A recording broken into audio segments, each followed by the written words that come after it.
Hi everyone, you're watching the Asian American Herald, a new media network featuring the Asian Americans of New York. You can also watch a recording of this show and all of our previous episodes from our Facebook page, Asian American Herald of the Capital District. My name is Shruti Natanmai, and I'm a student at the Fashion Institute of Technology, writer and creative who's born and raised in the Capital Region. Tonight, I'm super excited to speak with Dr. Ramsammy, the 7th president of the Hudson Valley Community College. Doctor, welcome to our show. Thank you very much. So I'd like to start by asking you to take a minute to introduce yourself and tell our viewers more about your background. Where did you grow up? What are some of your interests? Absolutely. So I was born in a little island in the Caribbean. It's called Trinidad. We are Republic of Trinidad and Tobago, 2 islands, but I was in the bigger island of Trinidad. Grew up on the mountainside of Trinidad. Where as a kid, basically, you heard the stories of poor folks. So I was one of those kids who never really saw beyond the area that I live in, that I would ever even reach out of that particular area. So there was no sort of a dream to come or to be anything at all growing up. But by the time I was by the time I was 11 years old, my mom had left. She had left us. She had 5 boys. And she could not have stand to watch how we lived. She tried everything. And I guess she gave up before everyone else. And when she did, as a kid, I became pretty wayward, you know. No mothers around, and I thought that the freedom to do whatever I want was there. So I began doing everything that a kid could do, which means leaving from where I am and going out into the cities and exploring, playing all different sports that you could imagine. And it was sports. And my schooling was secondary, you know, but I was pretty good at what I did, just I didn't take it very seriously. I ventured into sports, and through sports, I was able to enter into my first World Interclub tournament, which was in London. And on my way, I was able to visit the United States. And when I saw what happened in the United States in terms of education, it was the thing that just changed everything that I thought about. I immediately, once going back home to my island, dropped everything and returned back as a student in the United States to venture into schooling. I knew what I wanted the moment that as a kid touring to the United States. I immediately knew that I wanted to be, you know, in the area of sciences. I wanted to be someone, a doctor. So that's sort of the steps that brought me into this region. But it was really sports that did it. It wasn't actually my educational capacity. I wasn't very strong as an academic. As I said to you, I was pretty good. I was a pretty good mathematician, a pretty good biologist, but only at the standards of every other student. For sure. That's such an inspiring story. Going off of what you said about sports, what skill sets or takeaways did you take from playing those sports in your hometown? Can you repeat that question? Sure. Like, what skills did you take from playing those different sports in your hometown? The stimulus. Well, I hope that I'm going to, you know, as a team member, there was a lot of learning lessons for all of us. As a kid, on the different smaller tours within the Caribbean, I recognized that what I did in sports wasn't going to get me anywhere. I was good at what I did, but wasn't good enough to be one of the people who stood out. And so by the time we made the tour, I knew from that particular, you know, from the moment I saw education. And when we made the tour, sitting on the bench for quite a while, for most of the games, I knew that my future in sports was not going to get me where I needed to be. And I wanted to be someone.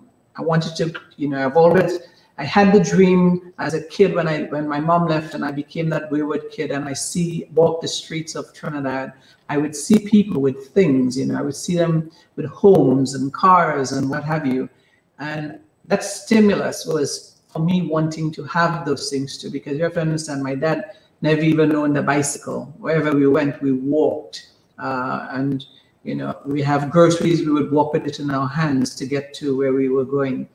We were not that privileged type kid. And so anything you know, just knowing fully well that I can see people in cars and having good jobs, and, you know, it was that stimulus, that thing that said to me, I needed to be someone, and that confidence of being someone, I knew it was inside of me, and I can get it to grow if I can just get a chance. For sure. That's great. Thank you. So prior to becoming the president at Hudson Valley Community College, you were the former president of the West Campus of Miami-Dade College, and then previously served as the chief academic officer at Northern Virginia Community College, and were a professor of microbiology and anatomy and physiology, and the chair of biology, associate dean of STEM, just so many different positions in areas that are vastly different in regards to geography and even student demographics. So what would you say was the biggest difference or challenge upon coming to the Hudson Valley in regards to funding, social atmosphere, work environment, or really any other factors? Well, first to begin, let me just say this. When I graduated from Howard University in Washington, D.C., went on to Georgetown University, and I was very much interested in becoming, at that particular time, I was dedicated to becoming a medical research scientist. And I sort of changed direction and realized that as a minority, I can make such a big difference to so many others who basically came out from the same type of beginnings like myself. So I dedicated my life to, at that particular point, to really changing lives of those, giving folks, doing whatever I can to give others a chance. And so I decided to go to Palm Beach Community College in Florida. And that's a region where that college served a high minority population. And so that was exactly the reason why I had 12 job interviews at 12 different major colleges around the regions, including Mayo Clinic, Cornell, you know, Georgetown, where I was at the time. And I chose to go to Palm Beach Community College, a college that served those students who are looking to really pave the way, just like I did.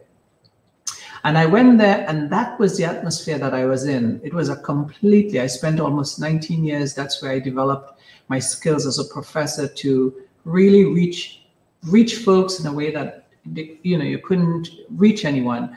My teaching style in those days was consider the fact that in 97, 98, 99, computers wasn't all that great, software wasn't all that great, but by 2003, I was already making animations of things that are in textbooks. So I was turning, you as a student, you would be reading books, your textbook, and trying to interpret information, while I was turning those information into small animated movies back in 2003.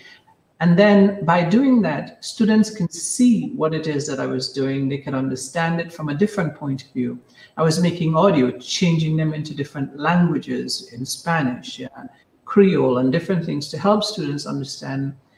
I was teaching genetics, microbiology, anatomy, things that you cannot see it with your naked eye. It's things that you have to interpret. So that's the direction that I was in. Now you ask then, how is the challenge different coming up here? By the time I got here as a president, which means from down there as a professor, developing my skills from a faculty member, serving in all the different roles. That skills level that I needed allowed me to come here and face, no matter what the situation is, I was able to face that situation with enough experience that I attained through my entire career. When I got here, it was easy. Why? The students are very different. Students in this particular region is actually at a much higher level. And I say because a lot of more investment is made in the K-12 system. And these kids up here, there's such a more advanced level that it's such an easy transition when they come to us. We don't really have that barrier. I would say more than 90% of the students are American students here. And, they don't face that challenges of language as an issue or any other challenges that would come before students who I would have faced in my other places, as in Northern Virginia or as in Palm Beach. Here, the students are very articulate. They understand at a very high level. Their transition to us at this college was very smooth. Funding-wise, I must tell you we can talk a whole lot about funding, in terms of how difficult it is, but I'm sure we will get into other conversations later on that can talk a little bit more about how funding differs between different areas. I can assure you, in this region, a lot of emphasis and a lot of funding is placed into education as compared to other areas. Yeah, for sure. Thank you so much. And I think what you mentioned about the different levels that students are at when they enter community college or college, any sort of education is really important, and something that isn't necessarily talked about all too much. So I appreciate that input. Thank you. Yeah. So switching gears a little bit, I understand that you've had the opportunity to participate in President Obama's STEM Education College Opportunity Initiative, and you led Northern Virginia Community College's contingent at White House meetings, which are both impressive feats. So would you be able to expand upon those experiences and what you took out of them? Absolutely. So when I was in Washington, D.C., in Northern Virginia, well, all part of the Washington, D.C. area. Mm-hmm. But some of the challenges that going in there as a provost, I had my own county, my campus in my own county that I had challenges with. But for all students throughout Northern Virginia, I saw within my college, which we had about 70,000 students at the college, there was it was a major challenge because I actually was in a city where this was mainly Hispanic, and you wouldn't think that in my city that it was mostly Hispanic, but the challenges were very tough for those students. And we saw enrollment, we saw students facing serious challenges in which in just 3.5 years, we were able to overcome by instituting several different things such as rebuilding middle school and high school so the students transition from middle school into high school into the college in one seamless row. That program targeted mostly female students, minority students. So we had programs that was specific for minority females. And then we were specific programs that we ran in STEM for minorities. And so we were able to run students through these programs successfully, transitioning students from us onto George Washington University program. Program was so successful that when we looked into the pipeline, we had in the pipeline till the year 2020, in this year actually, there was almost 40,000 students throughout middle school, high school that was in that pipeline heading towards STEM. And this actually brought me to the White House because as part of President Obama's initiative, it was about, that was the challenge. The challenge was how do we help mobilize minority students in this particular arena. Another major program that I was involved in was the fact that Asian students have also were faced with challenges that people sometimes don't ever think that, when folks talk about Asian students, they think about students who is at the very top of the line in terms of education and doing very well, which actually is not true at all. You do have a few Asian students who do really, really well, but the majority of the Asian students, a lot is not taken into consideration here. Students who are coming from the Philippines, Vietnam, Thailand, Bangladesh, India, for all of these students, the majority of Asian students are actually in that's the population. We take a few students who are from China, a few from India, and we sort of package those students as students who do really well. But in fact, in Northern Virginia, out of the 70 11,000 students, almost 11,000 students were in fact Asian students, and the majority of them were struggling like every other minority that you would find. Yet, whilst the government had parceled money for Hispanic serving institution, which is what I was part, I'm actually part Hispanic, he also parceled money for HBCUs, which I came out of, which is good. So we had money from government that's parceled for both of them. But what we never did was we always slighted the Asian population, because the Asian population was always misconfused with the fact that they always, you know, there's this cohort that does really, really well. And when you take the salary average of those cohort and you measure it with the population, the average salary income always seemed to rise. And that takes them out of the funding packages that allow them to be funded. And that was not going to sit well with me in terms of my fight. I fought for quite a long time, got that initiative started, and hoped that it would have been, you know, propelled through. But again, there was so much confusion in terms of something that we don't need to get into, but it's called percentage versus numbers. I think when you take 11,000 and put it up and you look at 70,000 students, the percentage says that it's pretty high.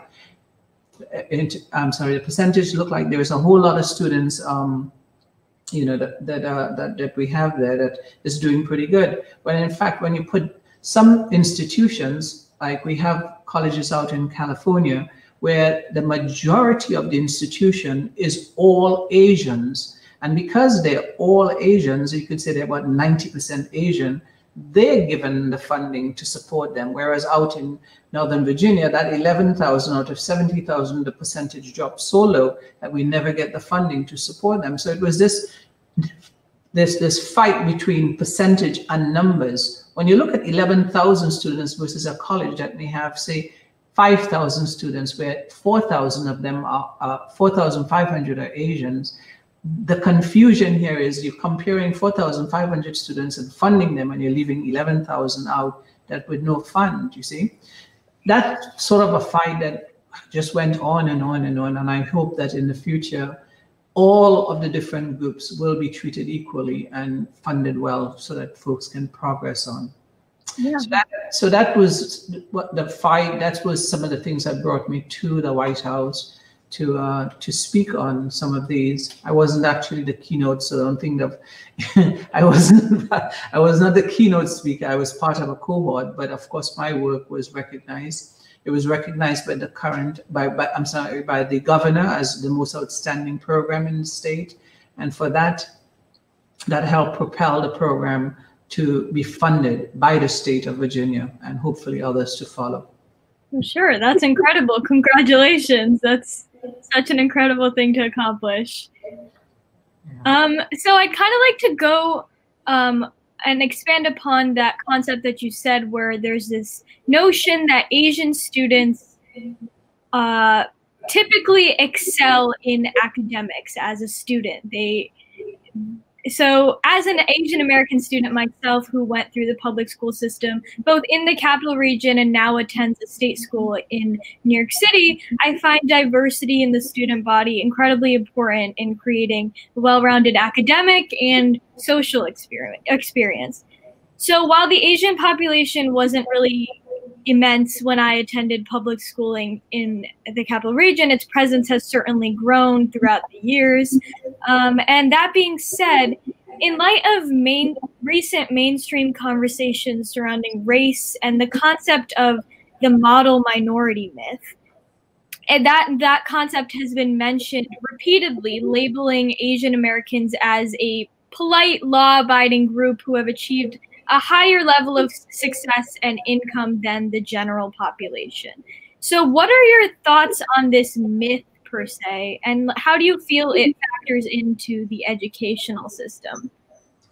Well, it sort of go back a little bit to what I was saying earlier on, that I think that if everyone understands who are the Asian, what is the composition of the Asian population, we can answer that question. Because, you know, the confusion here is that, you know, you're taking a selective few. You know, for example, you go down to RPI right now and you look at the Asian population, that's an international cohort that's doing pretty good, wealthy group that's attending RPI. And you can go certain schools sort of demonstrate how well, you know, that population does, but it's not to be confused with the majority of the population that's in there. We have refugees, an enormous amount of refugees that come from those Asian population.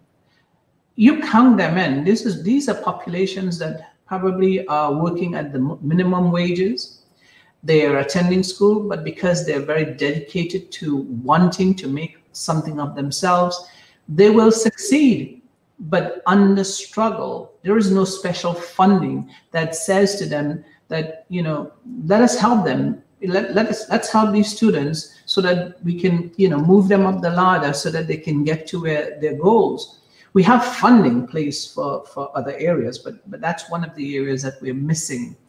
You know, and I applaud that we have funding for all the other areas, but we do need to have it for that population. It's a humongous population.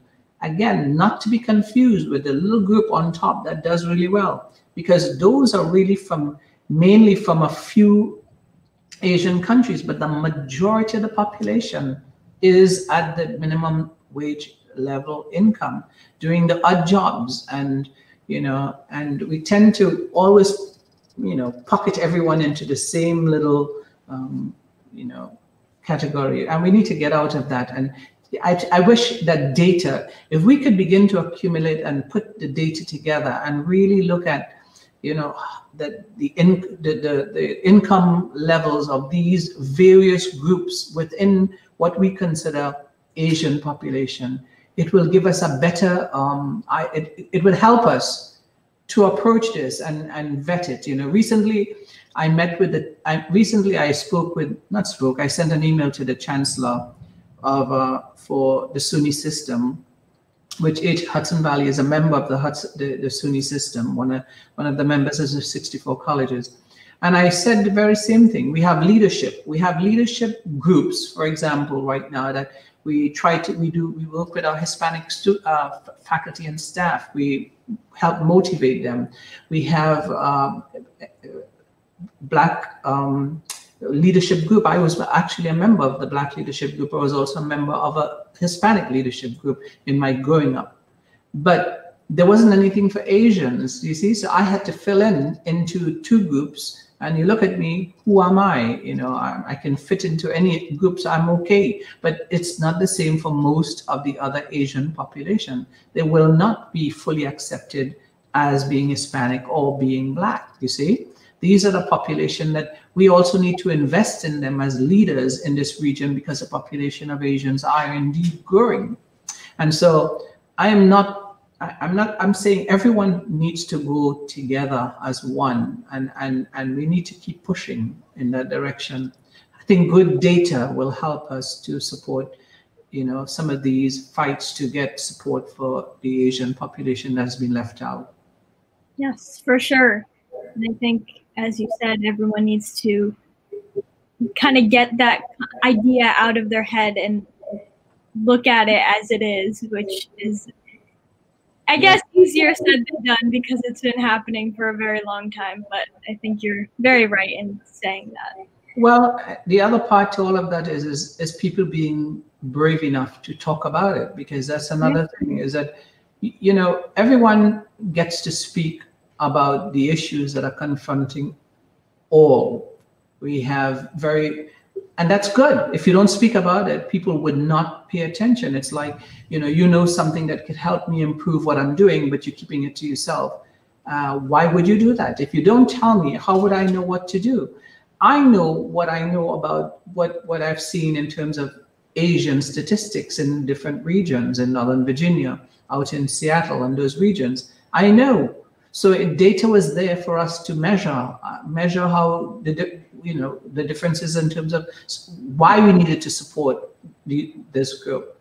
Here in New York, I cannot say for sure that we have really put together good data analysis to support the things that I'm talking about. But I'm almost sure when I see groups like yours and I see many others that someone is probably working on this, and hopefully we would have data to support my initiatives, that is to make sure that everyone is supported in the right way. And not, I'm saying to you that we should not have no one, whether it's white, black, brown, you name it, no one should be at the crossroads of suffering from looking for some little support to just make it to that next level. We should be helping every student.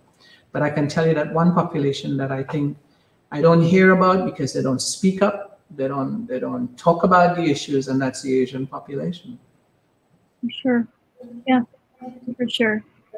So looking forward, so as a result of the coronavirus pandemic, universities, colleges, and public and private schools, including Hudson Valley Community College, have been put in a difficult position in regards to reopening plans. So how have you and your administration gone about making decisions that are both safe and beneficial for students and faculty alike?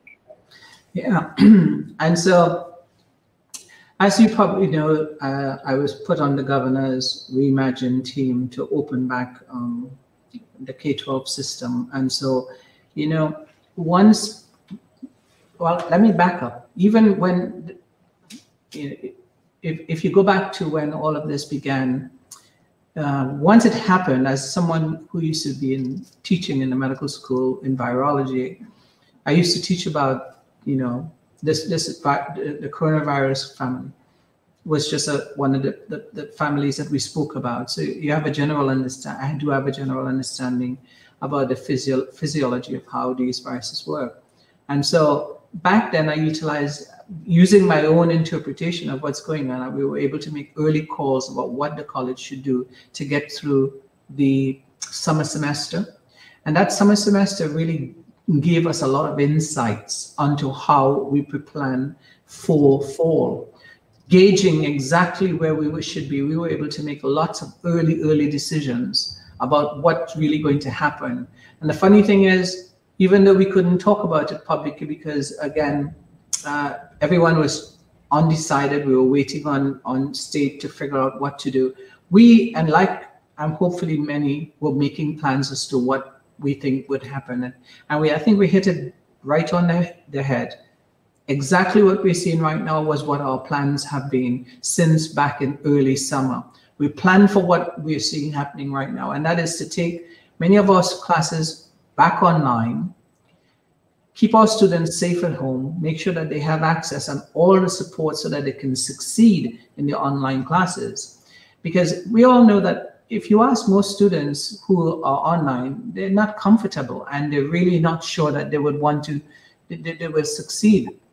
Although we had good results, I must say to you that truly we have set a good platform to make sure that everyone is successful. Our college really did well in terms of preparing for a comeback. We have a dynamic plan for anyone entering the campus, making sure that they're successful, safe, able to do their job on the campus and be on top.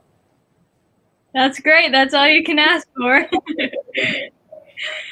So we're running a bit short on time, so I have one last question for you. So as a president and a first-generation college student, prior professor, and parent, what advice can you give to educators and students alike come fall in light of the unconventional semester and school year ahead? Well, as a scientist, I said, Charles Darwin quote often referred to, it's not the strongest of the species that survive, nor the most intelligent. It is the one that most adaptable to change. And as leaders, educators, parents, students, we must adapt if we want to succeed. This school year will certainly look different than any other, but we can all adapt. I can tell you this, at Hudson Valley, we have made that a priority and we have adjusted so we are ready for the changes and the challenges that this school year will bring. I can assure you, we will be safe. That's great. Thank you so much. Thank you for coming on the show today virtually and taking the time to speak to me and our viewers. And thank you to everyone for joining us on this evening of the Asian American Herald. I am Shruti Natanma, and our wonderful guest for today was Dr. Ramsammy. The Asian American Herald is a Facebook-based news media outlet dedicated to discussing topics and building community amongst the Asian Americans in New York. Please send us your story ideas and look for the recording of this show on our Facebook page. Thank you again, and have a good evening. Thank you.